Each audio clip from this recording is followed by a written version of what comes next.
ఈ ప్రభువైన యేసుక్రీస్తు నామములో వందనాలండి. ఒక వాక్యాన్ని మనం ఆలోచిద్దాం బైబిల్ నుంచి. ఎబ్రీయులకు రాసిన పత్రిక 11వ అధ్యాయము 6వ వచనం.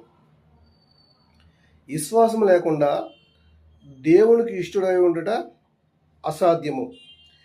దేవుని వద్దకు వచ్చేవాడు ఆయన ఉన్నాడనియు తన్ను వెతుకు వారికి ఫలము దయచేస్తాడనియు నమ్మవలను కదా.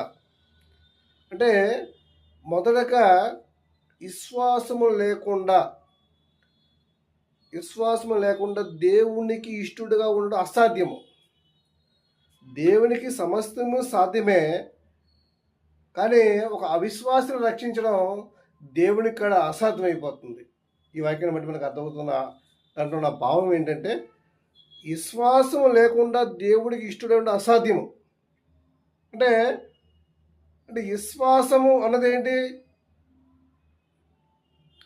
చూడండి, కనబడనిది ఉన్నది అనడమే విశ్వాసం.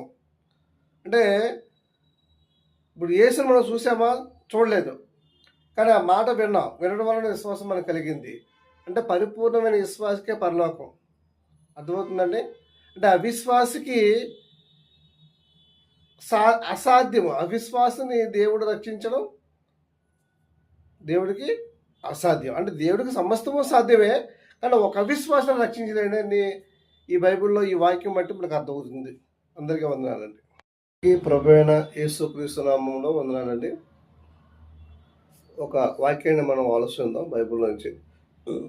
ఎబ్రీయులకు రాసిన పత్రిక 11వ అధ్యాయము 6వ వచనం. విశ్వాసం లేకుండా దేవునికి ఇష్టడై ఉండుట అసాధ్యము.